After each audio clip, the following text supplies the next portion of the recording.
Assalomu alaykum. Ushbu kanalimiz doirasida bir fikrga keldik. Men o'zimni marketing faoliyatim davomida turli xil O'zbekistondagi va jahondagi kompaniyalarni rivojlanishini, bugungi kunga kelishini, ayrimlarini o'qiganman, qanaqa kelganini, ayrimlarini ko'rganman, ayrimlariga guvoh bo'lganman. Shu sababdan sizlar bilan turli xil har xil brendlarni oyoqqa turish tarixi, usulda aytganda istoriya uspexi, istoriya neudачи haqida qisqa suhbatlar qilmoqchiman. O'shaning uchun bugun birinchi kompaniya haqida aytib bermoqchiman. Qaysi kompaniyadan boshlaymiz degan fikrda o'sha o'zimni komandam bilan birga gaplashayotganimda har xil variantlar bo'ldi, lekin menimcha eng to'g'risi o'sha o'zim ham bir paytlar bu kompaniyada ishlaganman va ushbu kompaniyani ichidan bilganligim uchun bugun sizlar bilan Akfa kompaniyasi haqida gaplashamiz. Qanday qilib Akfa kompaniyasi bugungi holatiga keldi? Qanday qilib Akfa kompaniyasi bunday gigant kompaniyaga aylandi? Qanday qilib Akfa kompaniyasi O'zbekiston qurilish bozorini kamida 2 marta global o'zgartira olganligini qisqa bo'lsa ham aytib berishga harakat qilaman. 2000-yillarning boshida O'zbekistonda aksariyat romlar taxtadan qilingan bo'lgan. O'sha paytda aynan ushbu romlarni alyuminiy yoki plastikka o'zgartirish lozimligi haqida ma'lum bir tadbirkorlarning xayoliga bu fikr kelgan.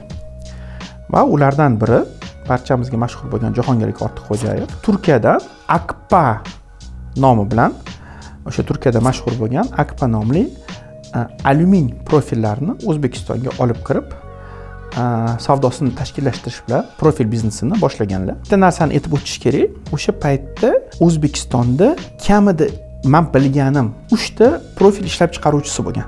Bittasi bu Alutex, ular alyumin profil ishlab chiqarardi o'sha paytda, va 2 ta plastik profil ishlab chiqaradigan Big va Solntsezashita deb nomlanadigan bir zavod bo'lardi. Aynan ushbu zavodda plastik profillar ishlab chiqarilardi. Akpa kompaniyasi bo'lsa o'sha Jahongir Ortiqxo'jayev boshchiligida ular alyumin profilini Turkiyadan import qilishardi. Endi agar kimdir 90-yillardagi O'zbekistonda biznes haqida bilgan bo'lsa, u paytda marketing juda ham deyarli rivojlanmagan bo'lgan va uni sabablaridan bittasi bozor shunaqa bo'lganki, nima olib kirilsa o'sha narsa sotib ketaverilgan. Aynan Zafar akaning ham tarixlarini kimdir eslasa, o'sha korzinkani distributsiyadan boshlagan bo'lsalar, Zafar aka o'sha paytda aytib berardilar, Yevropadan, Angliyadan nima olib kelsalar O'zbekistonga faqat do'konga tursa bo'ldi, sotilib ketardi. Shunaqa payt bo'lgan, lekin Jahongir aka O'zbekistonda 3 ta ishlab chiqaruvchi bo'lishiga qaramasdan birinchi qilgan ishlari bu mahsulotni marketingiga e'tibor qaratganlar. Birinchi Akpa brendini kuchli reklama kampaniyasini o'tkazganlar.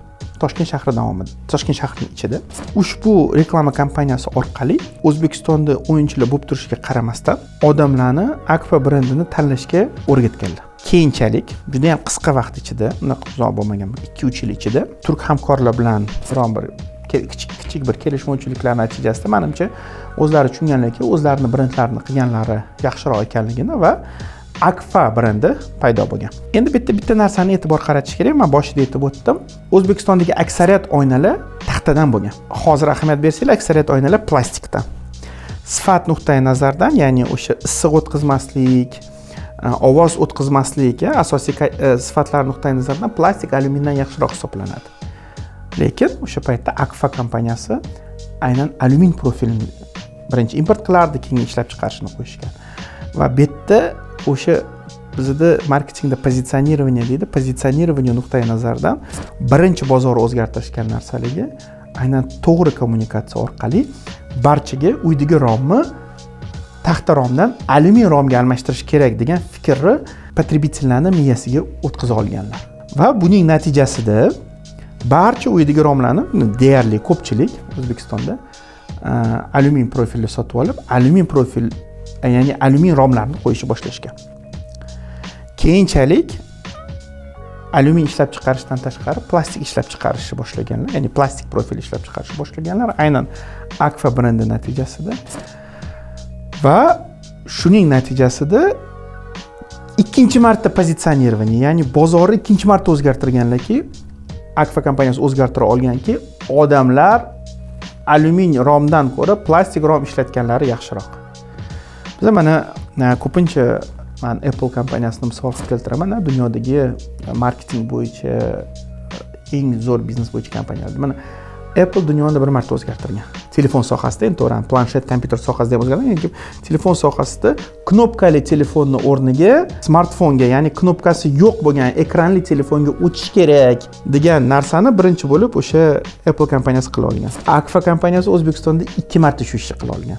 Ya'ni birinchi marta taxta romdan alyumin romga o'tish kerakligini, ikkinchi marta alyumin romdan plastik romga o'tish kerakligini aynan massaga millionlab odamlarni miyasiga marketing orqali kirita olgan kompaniya hisoblanadi. Shu sohadan biznes geniysi deb aytadigan bo'lsak, aynan menimcha o'sha Akfa'ni omadga erishishiga asosiy sabablardan, o'sha asosiy qilgan ishlardan bittasi shu bo'lgan. Ya'ni odamlarni 2 marta juda ham katta o'zgarishiga olib kela olgan yo'nalish bo'lgan.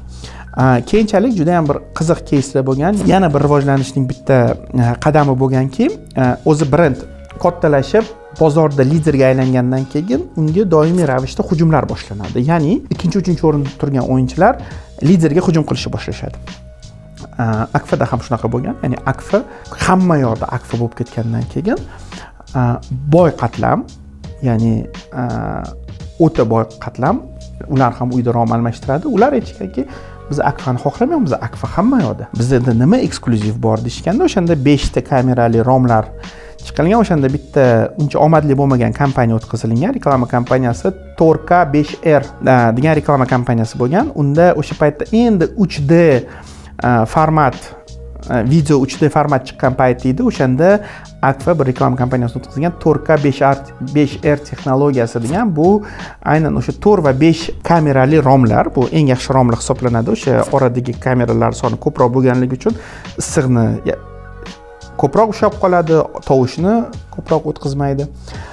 Aynan mana shu texnologiyadagi romlar degan reklama kompaniyasi o'tkazgan. Bu omadsiz reklama kompaniyasi bo'lgan, chunki baribir romda nakleyka Akfa edi. Va baribir boy odamlar aytardiki, bu Akfa-ku derdi. Menga Akfa kerak emas, Akfa hamma qo'yadi Akfani. Menga eksklyuziv kerak deyishardi. Aynan mana shuni oldini olish uchun bu ham 100% Jahongir Agani ideyasi bo'lgan. Brend o'ylab topishgan. Bo'ldi. Boylarga mahsulot kerakmi? Biz boylar uchun mahsulot beramiz deyishgan.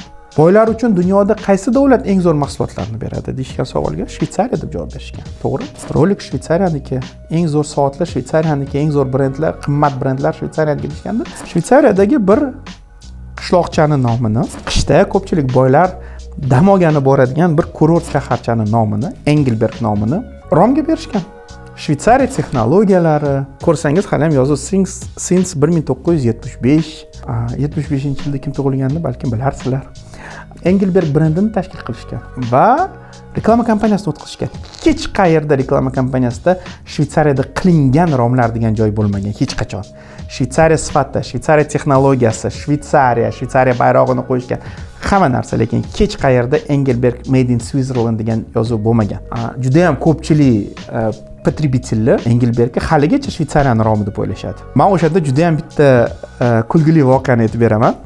Men o'sha paytda aynan o'sha Engelberg chiqqan paytda o'sha Akfadan ketgandim. Toshkent reklama servis degan tashkilotda ishlardim. Bu tashkilot Toshkent shahrida tashqi reklama, ya'ni narujniy reklamaga javob beradigan hokimiyat qoshidagi bitta tashkilot edi. U yerda bitta nyuans bo'lardi. Ya'ni Toshkent shahrida reklama osadigan o'sha paytda qoida shunaqa edi. Reklama osadigan brendlar agar mahalliy brend bo'lsa, mahalliy ishlab chiqaruvchi bo'lsa, kamroq pul to'lardi. Har bitta kvadrat metr uchun davlat bojini, chet ellikki bo'lsa ko'proq to'lardi. Va Akfa kompaniyasi Engelberg brendini reklamasini joylashtirgani Toshkent reklama servis tashkilotiga olib kelishgan va shu bojini to'lash kerak. Bojini yozib beradigan bir Oksana degan ayol ishlardilar. O'sha paytda Oksana chet el brendi deb hisob bergan. O'sha paytda farqi katta edi. 1 kvadrat metr uchun mahalliy brendlar 5000 so'mdan to'lardi, xalqaro brendlar 12000 so'mdan to'lardi. O'sha bir endi deyarli 2 barobar farq. 12000 so'mdan katta pulni yozib berishgan. Keyin Akfa'ning vakillari ham, reklama agentligining vakillarini men ko'rib qolganman koridorda. Mana shunaqa bo'ldi, nima qilaylik deyishganda, keyin men kirganman Oksananing oldiga. Oksana, bu mahalliy brend, bu Akfa'ning brendi desa, Oksana menga bundoq qaraganda rus tilida aytganki, "Aziz, что ты меня обманываешь? Это швейцарский бренд, швейцарская известная компания-производитель профиля. С 1975 года они во всем мире, в Швейцарии производят и во всем мире продают эти окна. Я что, дура, я что, не знаю, что ли, degan. Bu mana shu misol Akfa'ni marketingi ideal ishlaganligiga yaqqol bitta isbot bo'lgan. Hattoki o'sha hokimiyatda shot yozib beradigan bitta xodim ham aynan o'sha brend nima demoqchiligini yoddan aytib bergan.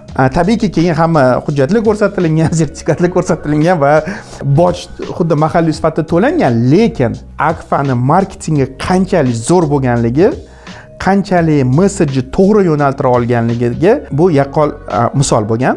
Undan keyin o'sha imzo bo'ldi, ya'ni keyingi etapga o'tildi. Nafaqat profilni chiqarish, balki romni ham ishlab chiqaruvchigacha yetkazib berish joriy qilindi. Men bitta narsani aytib o'tmoqchi edim. Akfa kompaniyasi ish endi boshlayotgan paytda yana bitta ishni juda ham to'g'ri qilgan. Agar biznes modeliga ko'radigan bo'lsak, profil ishlab chiqarishda biz bilamiz, Akfa romlarni ishlab chiqarmasdi. Akfa o'sha rom ishlab chiqaradigan profilni ishlab chiqarardi. Romlarni bo'lsa mayda-mayda sexlar ishlab chiqarishardi. O'sha paytda nima to'g'ri bo'lgan? Akfa ikkita yo'nalishda harakat qilgan. B2B yo'nalishda ham, B2C yo'nalishda ham. Nima uchun? Gap shundaki, misol uchun baribir uyiga rom zakaz qiladigan odam sexga boradi. Sexga borib nima zakaz qiladiganida sexavik har doim ta'sirini o'tkazishi mumkin. O'shaning uchun o'sha ta'sirini o'tkazmasligi uchun Akfa sexavikka ta'sir o'tkazishi kerak. Endi sexavikning oldiga konечный потребитель ham kelib menga Akfa romini qo'yib bergin deyishi uchun konечный потребительga ham o'zini ta'sirini o'tkazgan bo'lishi kerak. Aynan mana shu narsani ham juda ham to'g'ri yo'lga qo'ygan Akfa. O'sha paytda o'sha 2004-2005 yillardan boshlab turib Akfa ikkita ish qilgan. Birinchisi B2C ga, ya'ni konечный потребительga to'g'ri ta'sir o'tkazish uchun maksimal ravishda reklama kampaniyasini o'tkazilgan. Ya'ni o'sha mahsulotning sifati, mahsulotning yaxshiligini, hamma yaxshi sifatlarini ko'rsatib berilgan mukammal reklamalar qilingan. Tashqi reklama, televizion reklama va hokazo. Nima reklama qilish mumkin bo'lsa, o'sha paytda hammasi qilingan. Lekin sex xodimlari ham Akfa'ni maqtashlari uchun ularga ham motivatsiya qilingan. U motivatsiya nimadan iborat bo'lganki, 1 yilda 2 marta eng top o'sha Akfa mahsulotlarini sotib oladigan top 20 ta, 30 ta, 40 ta, 50 ta sexavik 1 yilda 2 marta chet el safarlariga dam olishga jo'natilgan. Endi bitta narsa, bugungi kunda chet elga chiqish juda ham oddiy bo'lib qoldi, lekin 2003, 2004, 2005-yillarni bitta o'zingiz agar kim o'sha paytda yashagan bo'lsa biladiki, chet elga chiqish bu mahallada kimdir chet elga chiqsa, kelib butun mahallani yig'ib chet el qanaqaligini aytib beradigan payt edi. Va o'sha tablitsa, ya'ni kim nechinchi o'rindaligi, o'sha top 30 talikka, top 20 talikka kirish uchun yana necha kilo mahsulot sotib olish kerakligi bo'lgan tablitsa har doim savdo ofisida turgan. Ya'ni har bitta kirayotgan odam o'sha tablitsada nechinchi o'rindaligini va o'sha 20 talik yoki 30 talikka kirib olishi uchun nima harakat qilish kerakligini doimiy ravishda ko'rib turgan. Bu narsa o'sha Akfaga ikkita tarafga bir xil ta'sir o'tkazishiga yordam bergan va bir xil ta'sir o'tkazishini ta'minlab bergan. Akfa haqida aytib berishni xohlagan narsalarim shulardan iborat edi. Kommentariyda qaysi brendni keyingi safar aytib beray? Bu O'zbekiston brendi bo'ladimi, xalqaro brend bo'ladimi? O'zingizlarning fikringizni yozinglar, o'shanga qarab keyingi sonlarni tayyorlaymiz.